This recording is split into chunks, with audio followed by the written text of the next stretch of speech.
On today's show, we're going to be looking at my personal settings on my GH5, exploring all the function buttons, the options that I've programmed into it, and see exactly why and how I've done it. And we've made that file downloadable for you. And today's show is the first one that has a sponsor, an official sponsor. Our official sponsor is FidoNet, and I'm just going to read this so make sure I get it right. Today's PhotoJoseph's Photo Moment is brought to you by PhotoNet.com. Whether you need a domain name, web hosting, or your own virtual server, PhotoNet.com are the people to talk to. And to save 10%, be sure to use the code PhotoJoseph on checkout.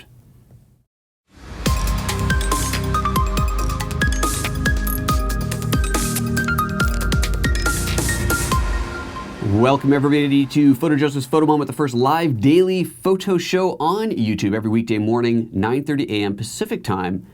Live is the best part. If you can be here live, it's so much fun to be here live because you can chit chat in the comments, we can have a conversation, you can ask questions, I can answer directly questions like the folks are popping up here. If you really want to get my attention, you type that at PhotoJoseph in front of it. If you really want to get my attention, there's a little $ sign down on the bottom. You click that, it's a whole contribution thing. It helps to keep the show on the air. That and the brand new ads, which we now have our very first sponsor. Very exciting. So let's oh, apparently you don't even have to type the at, you just type PhotoJoseph. Look at that. Huh, clever. Go figure. Do the at. Let's do this thing, shall we? So today's show is all about my personal custom settings on the GH5. Now this is kind of a fun big deal. Now I did include this in my GH5 training. I talked about it there and talked about it in quite a bit of depth, but I'm going to go into it again here. And the thing about these settings is that it changes all the time. So I have uploaded the version 1 of my personal custom settings. If you go to, when you can go there right now, if you go to PhotoJoseph.com/GH5, you're going to see in there, this is the kind of supplemental info page for the GH5 training.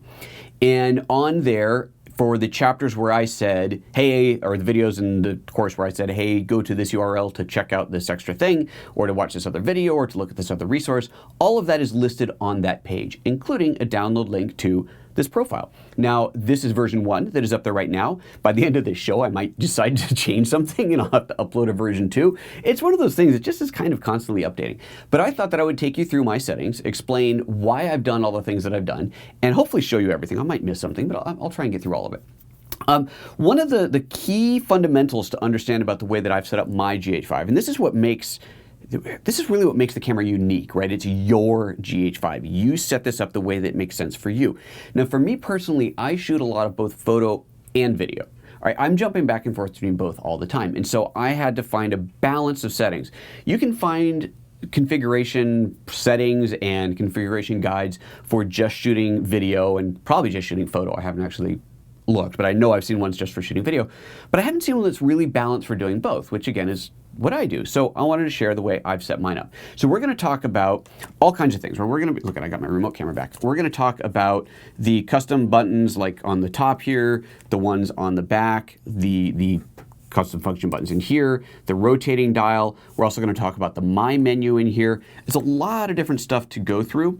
And so it's going to be a little bit of a long show because there's going to be so many settings to talk about in here, but we're going to do that. Now, we are, of course, live, so if you have questions about the GH5 settings, throw them up during the chat and we will go back and forth between this and the comments. If you have questions that are not related to this, I saw a question already come up about the live broadcasting show, please save that until we get into the commentary section after the show, and then we can answer anything you want. But for now, let's keep the topic, keep the questions please on topic to the GH5 and specifically to the settings. But we can probably, fudge any GH5 questions in there. Okay, with that said, I think it's time to get started on this thing. So let's talk first about how you load a custom setting. So if you are actually, I'll show this on the website, that'll be a good way to do it. If you are going to download the settings, you need to know how to do it. So let me go to photojoseph.com/GH5 and go full screen here, and let's load this up. So this is the page, photojoseph.com/GH5. You scroll down, there's the preview, and it says links and resources, and you'll find down here under chapter 10, customizing your GH5, there's the download file, version 1, with the date on it. There's also installation instructions here that tell you how to do this, but I'm going to tell you how to do it right now as well. So the way you do this, first you obviously download the file. So let's download this. Click on the download, and it downloads, and we go into our download folder, and ignore my horrible desktop, and it should open up to a folder. So open that in the Finder, like this. You're going to have a folder, make that nice and big. We do zoom in, there we go. you're going to have a folder inside of the folder that I give you with the date and the name on it. That you can ignore, but you're going to have a folder in there that says AD_Lumix and then cam set for camera settings, and then the very cryptically named PhotoJoseph's1.dat. It's not about, it's not that you can't put vowels, it's that you only have 8 characters. So anyway, so that's the name of the file, PhotoJoseph1.dat. What are you guys blaming me about the description file? Okay, so now how do you do this? So you get your memory card. Here's a big thing I'm going to recommend to you. Find an old memory card. This one's a 4 GB, obviously totally, utterly useless for any kind of proper production with today's cameras. Find an old memory card and dedicate this to your settings files. Maybe put a little label on it that says settings or get a black magic mark, whatever. Just make this your settings file card. And then that way, forget about, even if you're not using my settings, it doesn't matter, but you're using your own when you want to save the settings on your camera. The problem is, and I have done this, you save the settings to your SD card and you think, good, I've got it saved, and then you go on a shoot and then you do something else and then you reformat the card because you needed to reformat it, and then you go, crap, the settings file is on the card that I just reformatted. So have a card that is dedicated to your settings. That way, when you want to save or restore settings, you have a place to do it. And then this just goes in with the rest of your memory cards. So what we got to do here is, let me turn this thing on and get it synced up with the system. There we go. That's synced up. Okay, so let's, what are we doing? There we go. That's the one. Plug in the card. I'm going to pop in this card here. And I'm going to reformat the card to start, just because this is a very good way to start. Just have a nice, clean card. Once you've reformatted it, you'll never have to do that again for this card, because this is going to be your memory card file, your settings card. So, card into yonder computer, and there's my card. And all you got to do is copy this folder, add Lumix folder, to the top level. Now, if you have saved a setting yourself, you'll then already have this add Lumix folder in there, and inside that the cam set, and then whatever you named your file. So then you can just copy this PhotoJoseph1.dat file into there. You can have as many files in here as you want. Well, I shouldn't say as many. As far as I know, there's no limit, but you can have multiple .dat files inside of that camera set folder. You don't create multiple add Lumix folders. You create multiple files. You have multiple files in there. And that, oops, is all there is to that. So let's eject that. And we'll pop that guy out, pop that guy back into here. And let's go back to looking at the camera. Camera card is in there. So then you go to the gear menu and you find, I think it's on page 3 of 4. There we go. Save/restore camera settings. Push that. And then you click on load. And there's the file. See, PhotoJoseph1. Choose that and it loads the camera settings. And that's all there is to it. And now you have my camera. Okay, not my camera settings. Yeah. This, by the way, is a really useful thing to do if you're having just weird issues, something just isn't right on your camera. Maybe you're getting weird crashes or just some anomaly. You're going, okay, I just got to reset the camera. Save your settings to your memory card, do a full reset, restore on the camera, and then see if the problem's still there. Assuming the problem is gone, load up that your camera settings file again. Hopefully the problem is gone. It was just some temporary glitch. And if the problem is still there, then you know it's a setting. If the problem is gone, then you know it was something in the camera. If you do a full restore and the problem's still there, then you got other issues. But that's just a good way to do that. So having the ability to save your settings is just so freaking awesome. This is a GH5 feature, of course. All right, let's see here. There's a couple questions already coming up. We're going to go a little bit farther before we jump into the questions. And, well, no, let's just do some questions real quick, and then we'll jump into the actual settings, since now I've got that. All right, this, oh, just the one. Nicolas Beaumont Fantozzi says, hi, Joseph from Argentina. Hello. Do you know how to fix the problem with the camera creating one folder per file when recording to SD card? You mean like every picture you take, it's creating a new folder? I've never seen that before. Do what I just advised. Save your settings, because that is definitely not a setting in the camera. Save your settings to an SD card. Reset the camera. Let me show you how to do that. Reset the camera, and then see if the problem's still there. Assuming it is not, load up your settings file again and continue. Let me show you how to do the full restore. That is under, I think it's under this menu. Yeah, here we go. So it's under the gear menu, page 4 for reset, and then you can reset record settings, and it'll take you through a series of resets, basically resetting the entire camera. But yeah, that would be the one to do. Okay, Marvin just got a notification 19 minutes in. So sorry, but you know I always start at 9:30, so there's no excuse. I always start on time or close to it. Okay, all right, let's take a look at the settings. So let's start with the buttons on the back. Okay, let me close this out. So we'll do a quick look at the back. I'm not going to punch all the buttons while you're looking here, but we've got, find the right side to point at. Here we go. So this one is, what is that? That is FN4. So we're going to go FN4, and then we're going to go up to FN3 and 2. Look at that, 2, 3, and 4. I knew that. 1 is at the top, isn't it? Yep, 1 is at the top here. That's function 1 way up there. So we're going to focus on the ones on the back to start. And I've actually, God, this is so hard to do backwards. I'm going to actually talk about these dial because I have programmed into the up, down, left, right on this dial as well. All righty, good, excellent. You're all with me. So let's get this started. To reset everything now that I've gone and pushed buttons. Okay. So to this, the way that I'm going to pull this up is by pressing and holding on the button. So remember, to customize any function button, the easiest way to do it is to press and hold on the button for 2 seconds. 2 seconds and it pops up the menu. This is the menu pops up. Let me go back to this. So obviously nothing's pressed right now. I'm going to press and hold on function 4, 3, 2, down, 2. That's like a second and a half. And then this brings up the FN4 button set. And now you can choose whatever you want. Look at that, 16 pages of goodness in here. So what I have it set to is the zebra pattern. So here's my mentality on this. So I am often shooting video. Zebras can be used for video or stills. I tend to use it more when shooting video, but you can use it either way. The idea behind zebra patterns, of course, is that you get a line going across the scene showing you what is out of range, and that range can be whatever you set it to. We've talked about zebra patterns before. We'll link to this video. We did a big long video on zebra patterns, so I'm not going to go into that now, but I do have that set up here. So that is zebra pattern. So when I push it, it cycles through between zebra 1 and zebra 2, which I have set to 75%, and then of course off. So zebra 1 at 75, zebra 2 at 95, and then off. So that is my FN4. Moving up to FN3, which normally would be the focus setting, is still the focus setting. I leave that at its default, the AF mode, because I do switch this up a lot. I'm switching constantly. I would say my most commonly used one is face detection, and let me explain why. For shooting stills, not for video. For shooting stills, I most commonly use face detection because when there's a face in the picture, odds are I want to focus on the face and it's going to grab it automatically. If there's not a face in the picture, it automatically reverts to 225 area focusing. If I want to then control the focus area, so I'm in face detection right now, so I'm going to focus, there's no face here, obviously, so it goes to 225 area.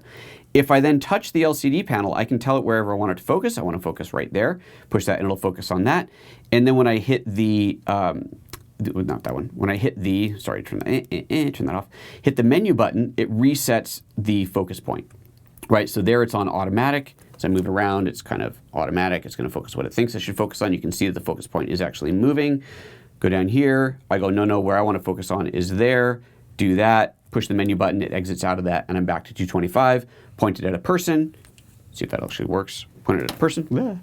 And with any luck, there we go. It finds my face, and we're good to go. So that's, to me, the most flexible, versatile focusing mode, so I'm usually in that, but obviously there are times to go into other modes. Anyway, so FN3, autofocus mode, that I leave at its default position. Next up will be FN2, which is by default the Q menu, which I've absolutely changed. If I push and hold that, we see that I've changed it to peaking. Focus peaking to me is super important because I go manual a lot, so I just switched into manual mode. Focus peaking, I can cycle through peaking low, peaking high, or off. Let's go peaking low. I start to focus on the mouse. It's probably a really bad example. Nope, there it goes. And you can see exactly what's in focus. So focus peaking to me is super, super critical. I use it a lot, whether I'm shooting video and I'm just trying to control my rack focus, or I'm shooting stills and I just want manual control. Manual focus with focus peaking I use all the time. So FN2 is set to focus peaking. All right, let's, ooh, that just blasted, I heard that. Let me turn that down just a little bit. Oh yeah, guys, how's the levels? How are the levels sounding? I just turned it down because I heard that I peaked on that one, so, but I want to hear from you guys. Okay, so now we're going to talk about, let's go up to FN1 since we're on the FN buttons. We'll go to FN1. So FN1, of course, is the one at the top. Remember, that's this one up here. FN1 up there. By default, actually, I don't remember what that is by default. But this is where I've moved my Q menu to. So if I push and hold that for a second, oops, wrong thing, here we go. You'll see if I push and hold that, it brings up the Q menu. However, my Q menu is customized. When I push that, I get a custom Q menu. So that to turn that on, you go into, oh boy, actually I don't even know where that is. It's probably operation, maybe, there we go. Operation Q menu, 3 of 6 is custom, so you get preset or custom. I'm in custom mode. And let's take a look at how my custom one is set up. So this is now a ton of additional custom settings. Ryan, would you please bring me a glass of water? I can tell already I'm going to lose it on this show. Lots to talk about. So here we've got, again, a mix of photo and video usage. And I've grouped them together as much as I can, which is hard because some things apply to both. Some are just photo, some are just video. I try to make sense out of the grouping, and I think I've done a reasonably good job of it. You know, things might change. But let's take a look at what they've got. So it brought up photo style first because that's the last place I was. Thank you very much, sir. And let's see here. Oh, Martin, just instantly on the sound. Martin says this sound levels are a tad loud. You've turned down your speakers. It is louder. What we saw yesterday, someone had commented, it might have been you, Martin, that the music was significantly louder than my dialogue. The music was playing at proper levels. My dialogue was too low. So we struggled yesterday, we spent some time yesterday trying to get my dialogue levels up as the same levels as the music, so everything should be normalized. Should be. We'll see. Anyway, back to this.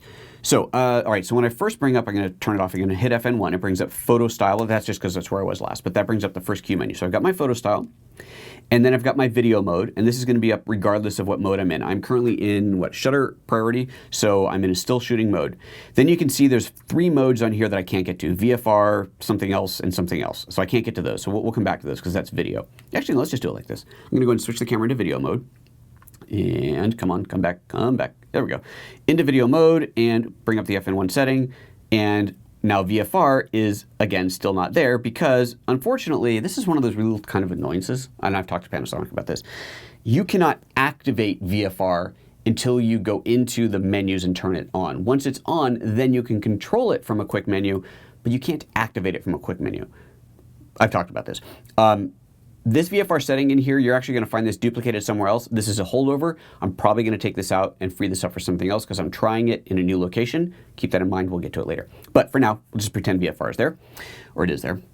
Let's go into, actually turn it on means I have to go into the custom movie mode. Still can't activate it because I don't have the right type of movie mode selected. So let's go to one that's VFR capable. There we go, VFR available. I select that. The camera's going to do a little reset. You got a black screen. It'll come back momentarily. It will come back. There it is. Momentarily. So now I can go in here and I can enable variable frame rate. Now see, it's turned off. But if I go into my quick menu, I still can't get to it because I have to go in here first.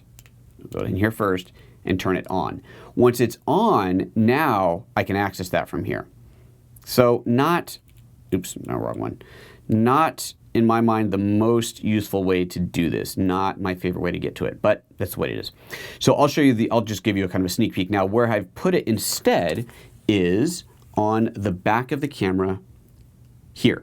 So this rocker, this spinner is also a rocker. So if I push this, it brings up my VFR settings, but only because I've already activated VFR. If I hadn't yet activated VFR, then we wouldn't have that button, pushing that button wouldn't do anything. But since I've activated it, it brings it up. So that's something to consider. So I think that's a good place because I hit it with my thumb and now I can change my speed and go right back to shooting. Hit it with my thumb, change my speed, go right back to shooting. So I like that. So I'm probably going to get rid of it here because it's no longer really viable here. Next up is the extra teleconversion, or I think it stands for extra. It's kind of a weird setting. Extra teleconversion. We talk about what this means in the video quite a bit, so I'm not in the GH5 training course. I'm not going to go into that here, but that is where that setting is lying. And then there is the next one here that we can't get to right now because I need to turn that on elsewhere. Is the synchro scan. So that's another setting you turn on elsewhere. So if you want to adjust your frame rate, your shutter speed, sorry, not frame rate. If you want to adjust your shutter speed or shutter angle in very minute increments, then you activate that in the settings, and then you can control it from here. Point of curiosity, that's not the wrong, what's the right word? Trivia point. When I shot my GH5 training, it was all shot not at 180 degrees, but at 174 degree shutter, because that is what synchronized with the few overhead lights that I left on that were in the background That's a synchronized with those and didn't produce a flicker at 174 degrees. Go figure. Okay. All right, let's move on then. So back to the settings here. So that's that next setting that you can't see right now. After that is the stabilizer, so I can get to that from here. Then you see we see it just skip past a bunch because those are all still modes. Let me go back into still, go to aperture priority here, bring this back up, and we go to, oops, I skipped past, here we go. And then, so the next one in still mode is now bracketing. So there's my bracketing. You'll see that I have also moved this to another place. We'll come to that. I have got the self-timer access, my burst rate access, my 6K/4K photo mode access, and stabilizer. All of those are specifically for photo. Then we move on, still in photo, picture settings, aspect ratio, RAW plus JPEG or not, and then HDR off. HDR off, or HDR setting, is there because it's right next to the RAW setting. Because remember, I have to turn this to JPEG only, and then I can now enable HDR. So that is why I've got that set that way. Okay. Next up is metering mode and then silent mode. The reason I have silent mode in here is because I don't use any of the beeps ever. They're all turned off. But silent mode forces it into electronic shutter. And this is just a quick way of making sure the camera makes no noise whatsoever. So if I'm shooting something and I need to be suddenly very, very quiet, I can quickly activate silent mode and I'm in silent mode. Super duper. Okay, let's see here. Is there anything else on there? I think that's the last page. That's the last page. So that is my Q menu. Q menu is robust. There is a lot, there is a lot hiding in there. So that's a huge number of functions I've crammed into that setting. And this is all, of course, part of that file that you can download. All right, let's see what's going on in the questions here before we move on. Where's questions? Skip past that. We already hit that. And what? Nicola, so we already got that one. Oh, Nicholas then says, I did the reset, but nothing changed. It started happening since I used a custom file name. Saw others having same problem in a GH5 Facebook group. Could you ask Panasonic maybe a firmware fix? Okay, mine's set to custom naming. I will have to look at that because mine is set to custom name. My files are named like PhotoJoseph or something, a variation of that. Interesting. So, well, if you turn off the custom file name, does that problem still happen? Excuse me. Very curious. Okay. And Martin says, did you film the GH5 training on your older GH4? Yes. I did. No, I shot a GH4 shot 4K. Absolutely. Martin is saying, come to think of it, that's impossible because I did it at 4K, but oh no. I shot my GH5 training with 2 GH4s, and then occasionally when needed, I had a G7. I think that's what it was in there because I needed a third camera, but it's only for a few shots. It was done on two GH4s, shot at 29:9:7 in UHD, so I could punch into the shot when needed for editing. But absolutely shot it in 4K on the GH4s. I would have shot it on GH5s, but I only got one, and that one had to be on camera. KR7 says, are you planning on doing a GX85 settings guide? No. Or other cameras, future video idea? No, because I mean, I guess I could, but the vast majority of things are as similar to this as I can. And here's the problem. For me, I jump around in cameras a lot because of my position as a luminary. I have a lot of cameras and I tend to jump around in them a lot. Although I do, see, it's right here, I do adore my GX85. I haven't done a huge amount of custom settings in here. I could look into it and see what I've done, but I don't think it'd really be worth the video. I think this is very informational because you'll get a lot of ideas about what you can do and then see which one of those apply to your camera. Could be. Corti says, yesterday you got the GH5 training. Thank you very much, sir. And Nicholas says you will try turning off the custom naming. Good idea. Okay, so let's see here. Before we continue, let's do one more thing here. Where are we on time? Yeah, this is a good time for this. This is now going to be the proper ad read for FidoNet, which includes even a graphic. Today's PhotoJoseph's Photo Moment is brought to you by our very first sponsor, FidoNet.com. Whether you need a domain name, web hosting, or your own virtual server, FidoNet.com are the people to talk to. With access to more than 400 top-level domains, you're sure to find the right domain for your project. Or do you need to host a website? FidoNet.com are specialists in web hosting with more than 20 years experience serving websites. The folks at FidoNet.com will be able to help you get your website online in record time and at an affordable price. FidoNet.com, where those in the know go, and those who use the code PhotoJoseph on checkout save 10%. How do you like that? Is that good? Is that good flow? Is that sounding good? John's not here today. He's the sponsor. He's not here today to watch the first sponsor show. Oh, well. Okay, let's move on. So we've covered the FN 1, 2, 3, and 4 buttons. Now let's talk about the rocker on the back. So again, if I press and hold, so this is the spinning dial that's next to the menu, that surrounds the menu set. If I press and hold on the left button, you'll see it pops up to bring up variable frame rate, which we already talked about. I'll get out of there. Press and hold on the right, and it brings up my bracketing. And you're thinking, okay, why would you put bracketing there? We've already done the bracketing. Okay, here's why. Let me go into, first of all, I'm going to put the camera into, actually we should do it like this. I'll put the camera into bracketing mode. There we go, I think that's it, there we go. Into bracketing mode, and then we look at the camera itself, and I hit FN1, and let's navigate to the bracketing settings, which are somewhere in here. Still, wait, why aren't they available? Did I do the wrong one? Did I not pick up bracketing? Genius. Genius. Special that way. Where do we go? There it is. Had the wrong mode. Okay, so now I'm in the bracketing mode. That's, by the way, just because I'm super smart this way. Let's go back to this view, and it is, this is hard to do upside down. It is that mode. Come on. There we go. That's the mode we need to be in. That's where I want to be. Okay, so now I'm in that mode, and now bracketing is available. So let's go back to this, lock this down, spin over to the iOS screen. So I hit FN1, and there's bracketing. And I can, with bracketing, I can turn it off, or I can go into my settings and say I want to do exposure bracketing, and I turn that on. But wait a minute, where's the settings? No settings. Now on the screen there is that little, you see in the kind of top right, it has a 1 with a little bracket thing on it. I can tap that, and that brings me into my different settings for time. Oh, it's time lapse. That's not what I want either. Which mode am I in? God, I am seriously doing too many different things at once here. Is that the one? That's the one. Cancel that. Nope. There's the bracketing, but that's still time lapse. It's still not the one that I want. Goodness gracious me. You'd think one would know these things after doing a whole training on them. Why am I not? Oh, there it is. Why wasn't it coming up before? Okay, it is coming up before. That's so weird. Okay, it doesn't matter what mode you're in. Okay, look. I did a whole training on it. Doesn't mean I actually know how to use the stupid camera. Sorry, my bad. Doesn't matter what mode you're in. That was the time lapse animation setting. I don't know why I couldn't bring up bracketing before, but it totally threw me for a loop. But now I can. So now I'm back into normal shooting mode, aperture priority, and I hit the FN1 button, and I can bring up bracketing. There it is. Okay, so exposure bracketing. So I hit that, and my settings aren't there. I don't have access to my settings. That's the problem. So you'd have to go digging through the menus. So instead of using it up on the FN1, what I've been recently experimenting with is putting it on the right rocking right position on the rocker, because that brings up a much bigger menu where I can now actually access things. So you see it says display button is for setup, or I can just tap that on the screen, and now I can go, okay, what do I want? I need a 5-step bracket, a stop apart, I change the sequence, single shot setting, and so on.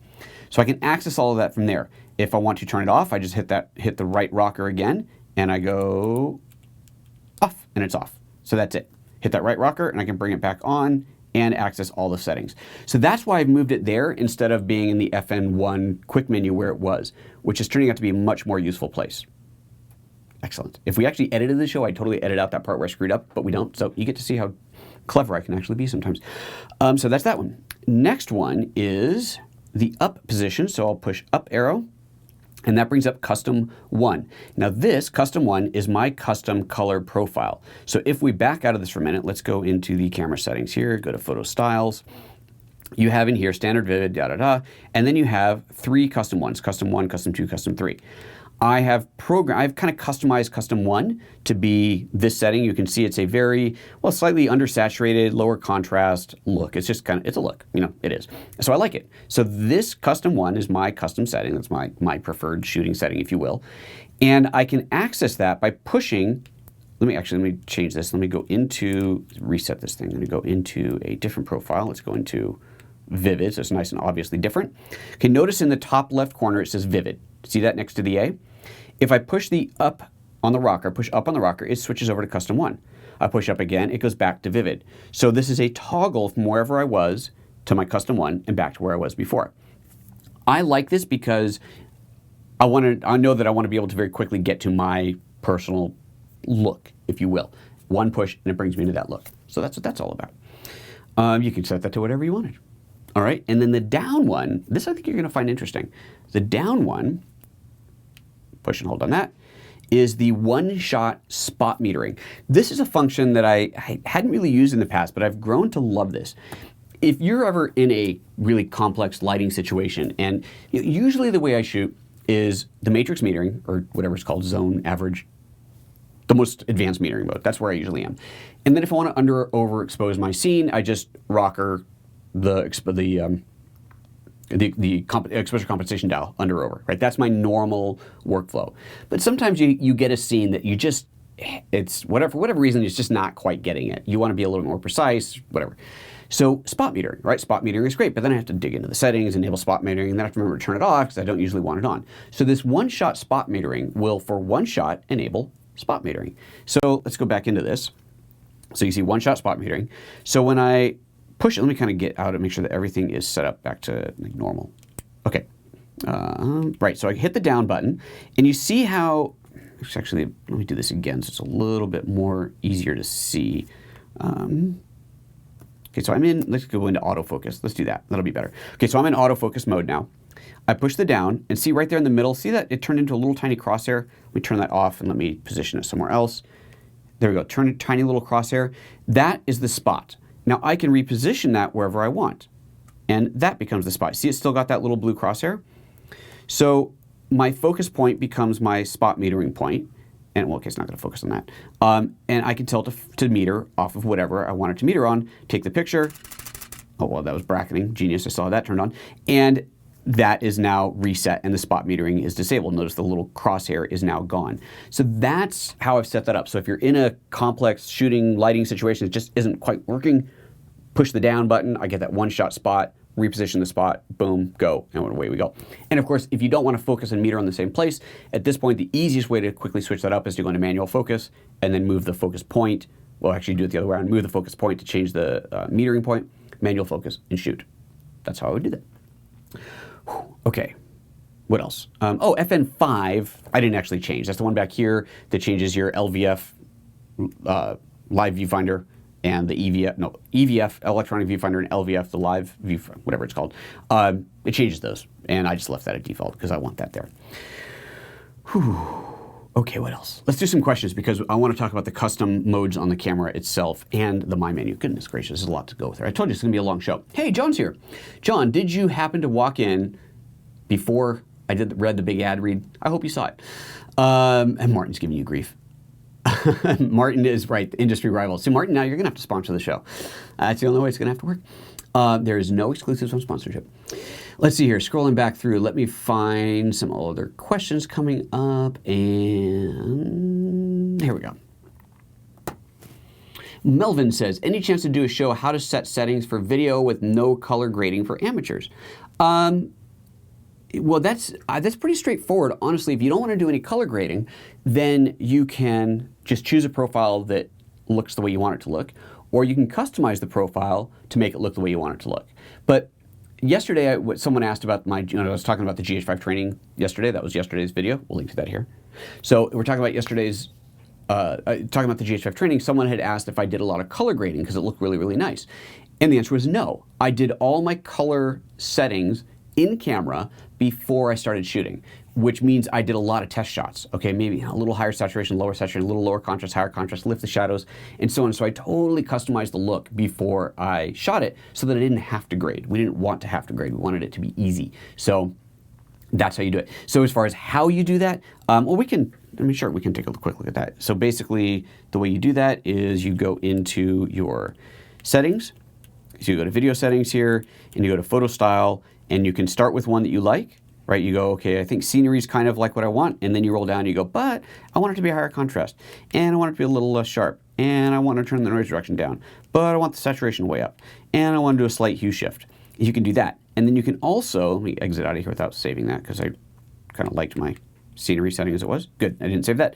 And the other thing that you can do is go into, let's see here, where am I going to find this? The shadow highlight, I think that's probably under here. Exposure maybe? I'm looking for the shadow highlight. It's the curves menu that you can just dial in, which I never remember where that is. Monitor space operation. Is it separate? Is it under here? Maybe it's under here. Although I don't think it is. Because this is not, and it wouldn't be under there, probably under here.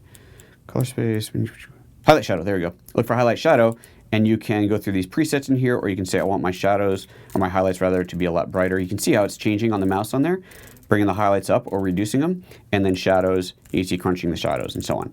So you can absolutely do that and dial in the look however you want. And then you can save that as a preset or just use one of the presets that are in here. So that's how I would customize my look in camera for the GH5 or any Lumix camera, or any camera, honestly, before shooting. That's where you do it, and then you get your image coming out of camera the way you want to. You don't have to worry about grading it. If, on the other hand, you do want to do grading, but you're not going to go vlog and you just want to have as neutral of a look as possible, then the one that you want to look at is called, let's turn that back off. Here we go. Is called natural. So you want this setting here. That's your most neutral. Natural equals neutral. Just remember that. Natural equals neutral. That's going to be your most neutral / natural look for the camera. So do that. Let's see here what else is going on in the comments. Hogif. Hogif says, any way to get the file numbering continuous, i.e. that it continues from previous numbers up to the next card? Mine seems to reset and start all over from small numbers on the next card. That is, I do not believe, the default setting for it to reset. So you might have changed that, but yes, let me show you how you do that. You go into, let's see, I'm gonna have to find it. There we go, right here, number reset. So, no wait, that's not right. Number reset, that's slot 1, is it? Reset file number in camera. Maybe that's not the right place. Shoot, that's what I was gonna point you to. I found it right away, which is remarkable, but maybe that's not it. Mine doesn't. Language. Well, let's see here. Maybe this. File folder settings. Create a new folder, select folder, file name. See, there's my custom naming. You folks, whoever was asking about that, that's there. Folder number link. Oh, no, user setting. Okay, that's good. Create a new folder. Let's just create one manually. Select folder. Don't need to do that. Okay, so that's not file naming, renumbering. I want to say, no, that's just going to set it back to 1. Mine definitely does not do that, so that has to be a setting that has been enabled, but I can't seem to find it in here. I'm going to give you the BS answer that says, why, my friend, please look that up in the manual, because I don't know. Just open the PDF, right? Open the PDF and search reset. That'll find all the pages that have reset in it, and I'm sure you'll find it pretty quickly. That's my advice to you. Sorry, I can't tell you. I thought that was it, but it's not, because I've never gone in there and done it. But yeah, that's what I'm going to tell you. Look at the manual. Sorry. But normally it's continuous. Mine is definitely continuous. Marvin says, if you set up if you set up your look, do these settings get saved in the DAT file? Yes. Yes, they do. That custom look that I built is in the DAT file for sure. Dave Del Studio says, filming inside a cathedral today. Cool. Auto white balance was very hit and miss. Interesting. Didn't have a gray card, but the Kelvin presets gave a good result. Good. Do you always use custom white balance? Is white balance lens cap a good idea? Oh, that's a great question. Okay.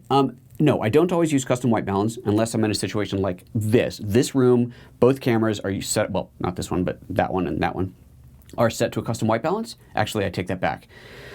That is not a Lumix camera. It doesn't have a true custom white balance. We won't talk about that. The Lumix camera does have a true custom white balance. So that, the gray card, I can't reach it. But right before the show, Ryan held up the gray card. I did a custom white balance off of that for the entire GH4 production, custom white balance. If I'm in a controlled environment, custom white balance based off of a gray card.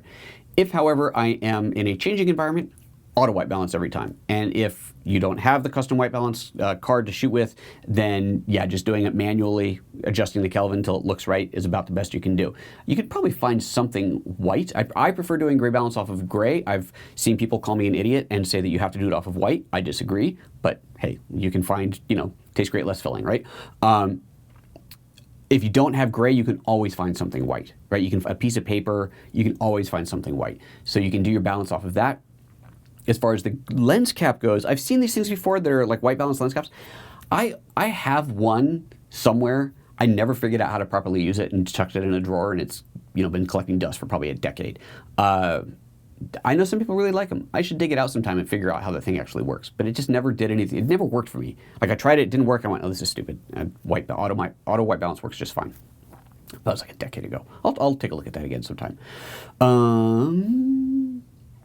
Tyler says, going back to synchro scan, will that enable true 148 shutter instead of 150? Yes. Or go into shutter angle mode instead of shutter speed, and then you can just do a 180-degree shutter, and you'll be good, because I can tell by the question that you're in Europe and talking about shooting PAL. Kevin asks, what's the difference between auto white balance and auto white balance C? C is cooler. It takes skin tones and makes them a little bit cooler. That's it. Okay, where were we? What we're going to do next? We were going to do the C settings on here. All right. This is one of those that changes a lot, but this is where I've got mine today, and this is what is set up in the file that you can download at photojoseph.com/gh5. Go to here. I go into, actually, let's not go into there first because it's going to do a reset. And go into Custom 1, and Custom 1 is set to, here we go. This is my big old bad boy video shooting, oops, wrong one, video shooting mode. This is Vlog, and you are not seeing, oh, and it also has turned off my HDMI settings. So let me change my HDMI out so you can see what I'm doing here. Where's that? HDMI record output. There we go. Info display. Turn that on. Okay. So this is my Vlog setting. So I'm shooting in Vlog mode. You can see my HDMI triggering has been enabled. I'm in Vlog. I'm shooting in 422 10-bit. So this is my 10-bit Vlog setup. Cinema 4K mode. It's like the full-on cinema shooting mode.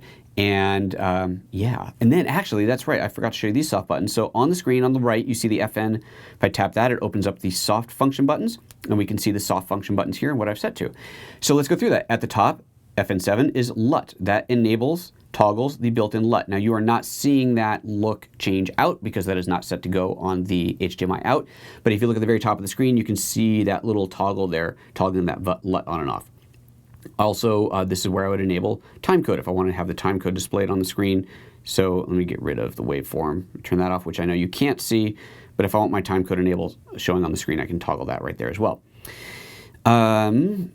Oh, peaking, that's interesting. That's old. That's a carryover, so I'm going to have to update that. That shouldn't be there. So at the bottom, let's go down to the bottom next. Waveform, as I toggle that, you don't see the waveform coming out, but allow me to do this and flip this around. And now I got to really try, this is going to be tricky. Okay, let's first get that so you can actually see it. Excellent. Nope, bad boy. There we go.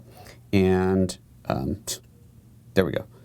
So there's the waveform and the, whatever that thing is called, and nothing. Okay, so that's on there. I don't know why that doesn't come out the HDMI out. Believe me, when recording the training, that was really annoying, but it doesn't. And then above that, in case you don't want waveforms, I've got my, back here, I've got my histogram. Okay, so that toggles up on there. And then above that, it says peaking right now, but that is not the way I have this normally set. So if we, let me just go back to my view for a second and go back to regular camera view, and I'll show you what is actually there if I'm shooting in video mode. Here we go. This is what should be there, so clearly I have to fix that. You'll notice in that middle one, that FN9 position is bars and tone. You might be thinking, why in the world would you have bars and tone on there? That is so that I can, if I'm doing a long shot and I don't want to stop and start the camera again between takes, but I want to have a way to mark the end of a take or a pickup or whatever, I can just tap that and let it play for a second and then pull it off. And then when I'm editing and I'm looking at it on the timeline, I can just scan through and find the bars and tone or look at the waveform and look for that and then I know that's where I'm looking for. So that's what I use that for. So all of those settings are all about what you see on the screen, and they're pretty much all for video. It's pretty much focused on video there. So that's those settings. All right. That's all the FN buttons. Oh no, there is one on the front too, but I've left that at the default. The one that's down here, I forget even what number it is, but that one is depth of field preview, and I just leave that on as its default setting. Okay, so back to the C settings. So C1, custom 1, that was my Vlog settings. That's for me shooting in Vlog. Then we go to C2, and C2, I'm waiting for it to update here, and there we go. C2 is black and white still photography. I do a lot, I love black and white, so I tend to do it a lot. And this just gives me a real quick, high contrast, high ISO, black and white look. I think if I go to my ISO, it's probably quite high. No, actually the ISO is to auto by default, but I can change that obviously on the fly. And yeah, it's just a high contrast black and white look. C3 gets into my real estate settings. I've talked before about how I do a fair bit of real estate. And so I have 3 modes that I use for real estate, and they're all programmed into C3.1, C3.2, and C3.3. C3.1, is this set up right? Yeah, no, yes. C3.1 is all here. Okay, so C3.1, oh. That's not gonna work, is it? Because it's not gonna match the frame rate for the output. Okay, How am I going to do this? I know what I can do. Okay, I have to turn it. See, remember, all these settings get reset every time you pop it back in. And the custom functions, by the way, every time you rotate out and back in, it goes back to what it was programmed to, which is by design. That's what it's supposed to do. So, which means when I'm doing a demo like this, it can get in my way, but that's okay. Let me go HDMI recording. Nope, that's not what I want. I need down convert. Here we go. Let me turn down convert on, so it's outputting 1080p, which then hopefully will mean that yes, now you can see it. Okay, so this is my real estate video shooting mode. So you'll see a few things in here. First of all, let's take a look at the format I'm shooting in. I am shooting in. Oops, here we go. I'm shooting in 4K 8-bit 60p because I want that 60p because I do a lot of panoramics. That's the whole point of this, really, is to do these panoramics. Pardon me. Let's see what else is unique about this. Oh, spot metering. You can see the spot over on the right here. So I'm in spot metering mode because, because I want to make sure that I'm exposing exactly where I want. Plus, I'm in shutter priority, 180-degree shutter. The aperture can change on its own. I did a video a while ago. We'll link to that up here. I did a video a while ago where I showed the variable aperture in the camera and how it's a smooth iris control now with certain lenses in the GH5. And I did a big pan from, I was inside of a barn looking for the barn, and then it panned over to the outside and the exposure changed as the camera panned. The best way I found to control that was to use the spot meter. And the way I positioned it, if we look here, it's kind of about, let's call it a quarter of the way over from the right-hand side over. Because I'm usually panning left to right. If I was going to pan the other direction, I'd move that. But that way, when I'm panning, so let's just pretend that, let's pretend this white cup here. So there's a white cup. Let's pretend that's a window. That's a bright spot. And as I'm panning over, I go to that, and then the exposure changes for that, and then over, and so on and so on. I would probably be in manual focus for this, which is not right now because that's a hardware switch. But yeah, so that's that setting. What else is unique about this setting? Natural color profile. That's probably about it. So there's C3.1. So then we go over and we go to, no, that's not going to work, is it? I go to C3.2.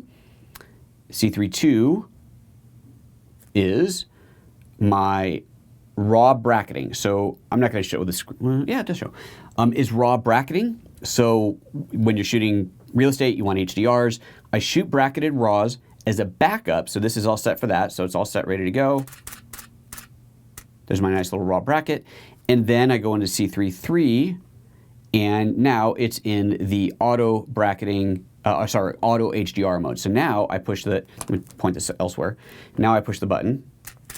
It shoots the 3 pictures. It will then automatically blend the HDR, and then it is going to automatically put that image on screen for me as soon as it's done. So this is all right, now there we go. That's the shot that it just created. So when I've set up, so essentially my routine would be, set up the camera, set up the shot, everything's good, everything looks good. Start in C3.3, do the auto HDR, look at it and go, nailed it, moving on. Or, I don't know if that's really gonna pull it off. I need a backup. So then I switch over to C3.2 and I hit it again and I get a bracketed sequence of raw files so I can tweak that on my own if needed. And then if I am doing video for the client, I go to C3.1 and from the same position, I just start rolling into a nice big slow pan of the room. That's it. So this is C settings. I think it covers most of it. There's more. Oh no, the My menu. Whew. Okay, let's look at questions, then we'll look at the My menu. Oh, there are no other questions that came up. Oh no, there was one. Torbjorn says, the screen on my GH5 seems to show more correct and accurate colors than the EVF. The EVF seems a little bit dull and faded compared to the screen. Shouldn't it be the other way around? That's curious. I've never noticed that before. See if you can get your hands on another GH5 and just look through the viewfinder and see if you're seeing the same thing. Do you have unique controls over the EVF look? I don't think so. I don't think you do. Let me take a quick look in here, but I don't think you do. That's odd. I will admit that is odd. Let's look at operation monitor display. So I'm looking at the monitor display settings. Latency pattern. Display set, that's the info. That's not what we want. Monitor info display, record area, video priority, menu guide, lens position. I don't even know where that setting is. Maybe it's not in there. Maybe it's here. Monitor display, here we go. Monitor display, so this is this is the EVF, the LVF, the LCD. Let's just call it the LCD. This is the LCD, and you can set the luminance to that, but that doesn't affect the internal view, I don't think. Let me see, actually, I'm going to put my eye up to this. Wait, let's see if I can do this without yanking my stuff out of myself. If I put my eye up to the viewfinder, let me just do this. Here, I'm going to do this and turn that on. And if I look in here and I bring up that same command, monitor display, nope, that wasn't there. Great, now I forgot where it was. Viewfinder, oh, okay. Oh, that's cool. Oh, I never even knew that before. Look at that, learn something every day. Okay, let me go back to this. So right now we're looking at this, the LCD display, right? We're looking at the LCD display. I go to custom here and it is, well, I gotta remember where the heck it is. We're gonna remember next time so I don't have to go looking for it. Eye sensor, monitor display. There we go, it says monitor display, right? On page 2 of 4, it says monitor display and I get these functions. Now I'm going to cover the eye piece and look, it just switches to viewfinder. Monitor display, viewfinder. So now in the viewfinder mode, now you can change that. So now you can customize that however you look. I had no idea. That is so cool. Monitor display, viewfinder. Monitor display, viewfinder. And the way that I'm doing that, just in case you're really wondering what the heck is going on, monitor display, viewfinder. Monitor display, viewfinder. Learn something every day. Hey, thanks for asking that question because that made me find an answer I didn't know to. So look in there, see if you can see if that setting is set. Maybe it's all washed out. Neat. Excellent. Okay. Tyler says, you're not in Europe, you're a US citizen here, but thanks. Oh, well, why are you shooting at 25 FPS then? Interesting. Okay. Classic says, can I install an external LUT for shooting and recording? You most certainly can. That is covered entirely in the GH5 training.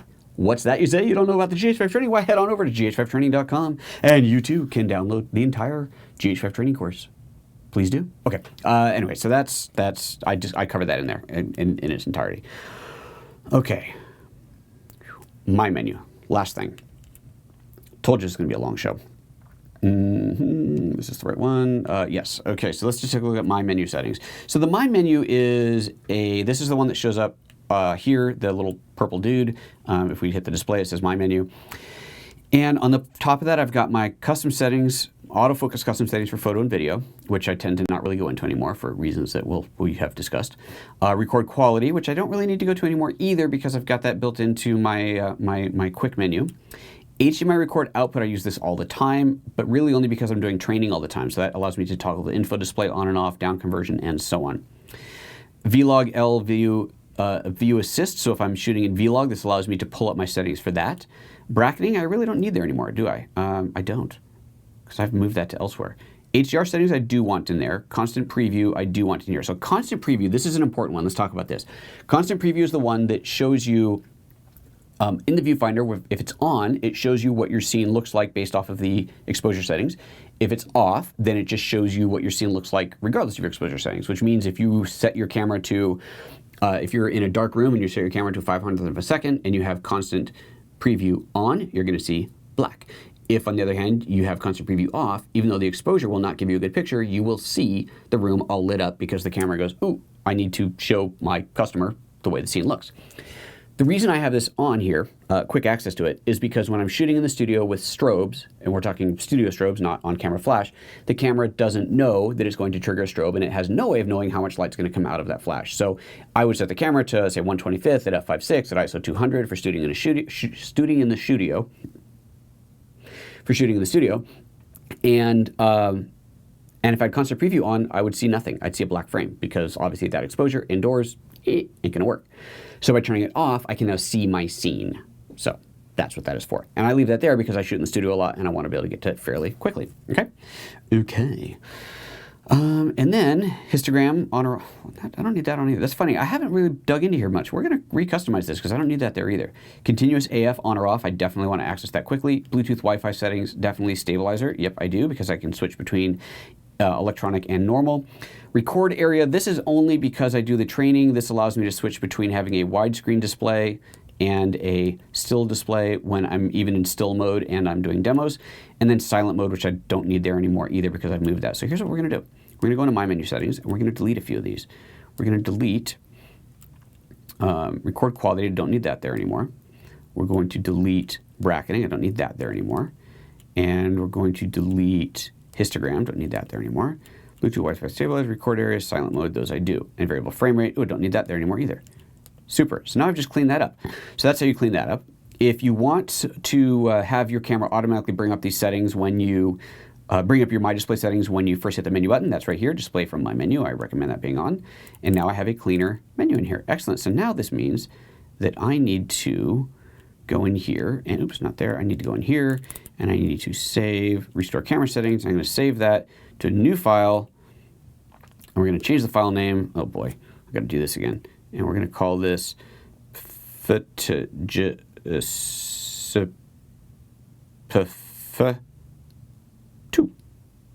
set. It's saved, and now I will add that file to that download page that I showed you guys in the beginning of the show so that you can download the slightly updated version of that. There's another thing I needed to change, wasn't there? I'm going to go back into C1. I'm going to change the, right, because here in C1, you saw, remember over here, FN9, he's not even showing on the display out, but FN9 in the middle of the screen was showing peaking, so let's turn that off and then save over that. So that, let's do this, info display on. Okay, so now you can see this. Let's turn that off. So I'm going to go into focus, release, shutter, operation. Where's the operation? Yeah, function button set. There we go. Set in record mode. FN9 peaking. You can see that there. Let's tap that. I want that to be. What do I want it to be? What the heck did I have it on before? Not the peaking. Oh, the bars and tone. Oh boy. Let's see if we can find bars and tone. This might take a while. Oh, I know it's a color icon. That'll make it easy to spot as it goes flying by. There it is. Color bars. Boom. That's what I wanted there. Okay. So now I need to save this setting, although I do need to disable my HDMI out because I don't want that biting me in the butt when I actually do real work. So let's go to here, HDMI record out. So you're now going to lose all the display on there, which means there's no longer anything for you to look at. So I'm going to go in and save this custom setting to operation, is that right? Dial set, no, it's not operation. It is, no, it's not there either. It is, so many options on this camera. Custom set memory, there we go. Custom set into C3.1, overwrite C3.1, yes. Okay, so now let's get out of that so I can bring you back to seeing my screen again. And there we go, back to seeing my screen. And so now I will go ahead and save this again. So this is going to be save, restore camera settings, save. We're going to, oh, I didn't even name it right. Genius. So we're going to rename this, change the naming file. I want to try that again. PH.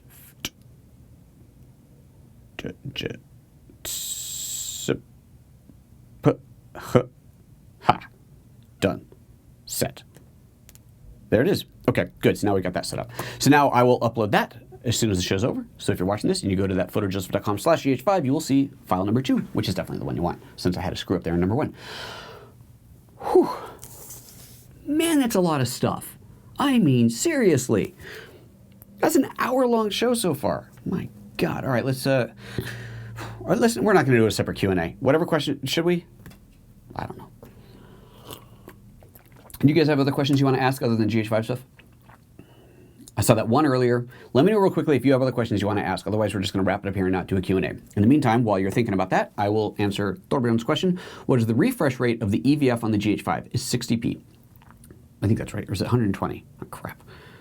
Might be 120. It's either 60 or 120. I don't remember. But it's higher than previous cameras, for sure. Whatever the previous one was, it's double that. Sorry, I don't remember offhand, though.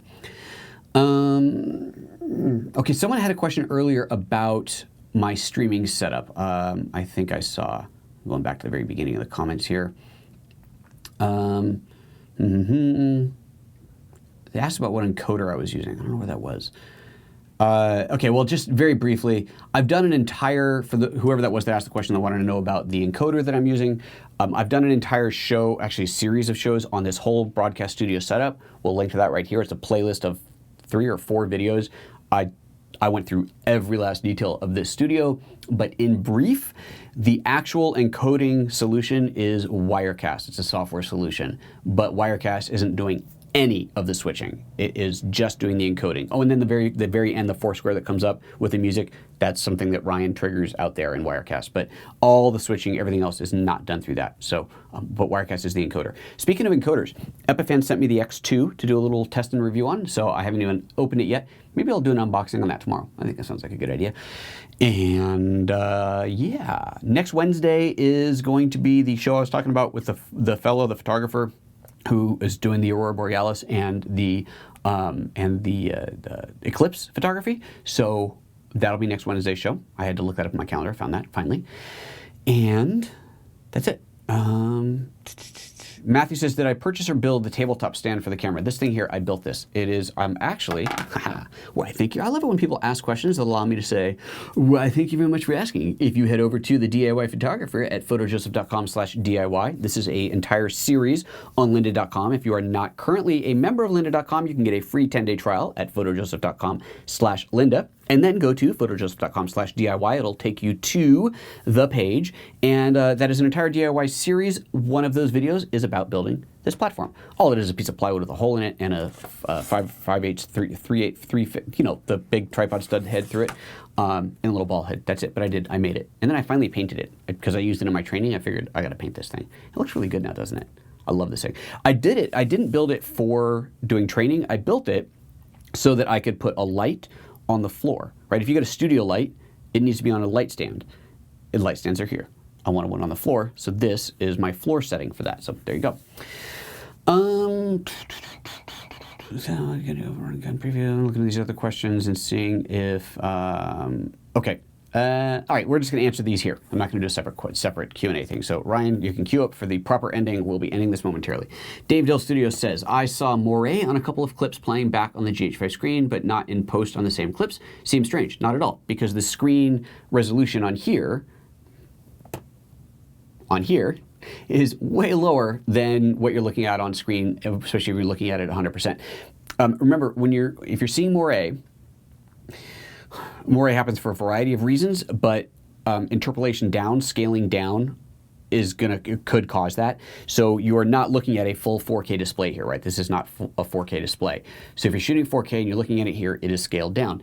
If you then look at that on your computer and you're not looking at it at 100%, you still might see it. When you look at it at 100%, you shouldn't see it.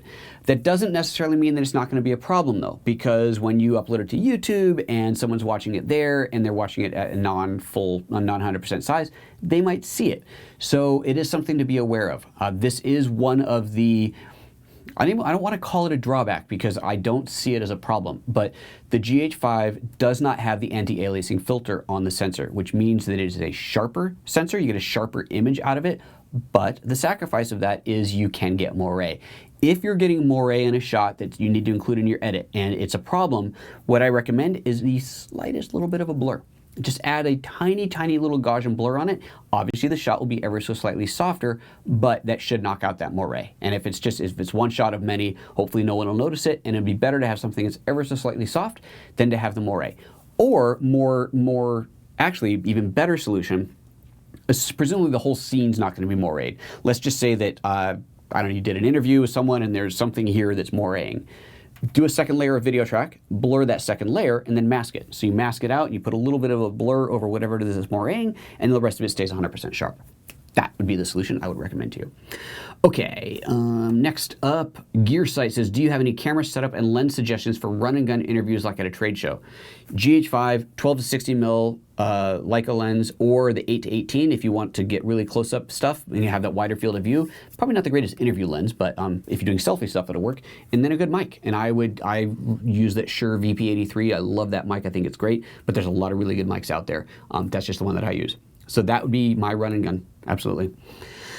Tony Heel says, did not get an email about the GH5 course today. That is correct. I have not yet sent one out saying that it's all up there because I wanted to finish the GH5, the /GH5 page, which I just did this morning. So the GH5 training is 100% complete. It is 100% available for download. It is still at the pre-sale price even though I said I wouldn't be, because I didn't have that photojoseph.com/gh5 page done yet. I wanted to wait until that was done. So that is now done, which means as soon as I'm done with this, I will walk over to my desk. I will add that photojoseph.com/gh5 link to the GH5 training page, take off all references to pre-ordering, and change the price. So that is going to happen within minutes of this show ending. So this is, I know I said yesterday was your last chance, but this is truly your last chance to get it at the pre-order price, even though you're not pre-ordering it, because it is 100% complete. Also, I have submitted it to Linda. They are starting to look at it today already. I know that for a fact. So hopefully that means it won't take very long for it to go up on lynda.com. But again, I have zero control over that. What else? Oh, so for the downloads, for those of you who are downloading the GH5 training, as you've seen, undoubtedly, I have every video up as an individual download. I also have every chapter up as an individual download. And I have also uploaded a 15 gigabyte zip file that is one download for the entire course. I haven't linked to that yet. That's what I'll do along with setting up the rest of the page. So for those of you that have the bandwidth or the patience to download a single 15 gigabyte file, that will be there as well. So options. Let's see, anything else in the questions? Joshua says, how many people work for you? We've seen Ryan, but I recall seeing someone else working on another computer. That would have been Jason, the editor. Jason does not work for me as an employee. He's a contractor, but he's renting space in my studio. He does all my editing, so he's here when I need editing done. He's in-house, but he does work for other clients as well. The majority of his work is for other clients. He just does a little bit of stuff for me, although he did edit the entire GH5 project, which meant he was very busy. But yeah, my only employee is Ryan, and then me. I'm an employee. So we have 2 employees at PhotoJoseph Studios, and then a bunch of contractors. And Jason is my most regular contractor. I also work with a guy named Sean who does all my sound design. He did all the sound editing and sound design on the GH5 training course. I have musicians that I work with. I've hired producers. I've hired makeup art. You know, the typical production stuff all over the place. All right, that's it. Okay. That was a big show. That was a big show. That was such a big show that I'm going to give our new sponsor another little shout out. Remember to head over to phytonet.com to get domain registration, web hosting, and to save 10% off with the code PhotoJoseph. Thank you very much, John, for being our first sponsor for that show. For this show, I appreciate that. So yeah. What else? That's it. All right, I'm out of here, guys. Take care of yourselves. Have a wonderful rest of the week. We'll see you tomorrow. Bye bye.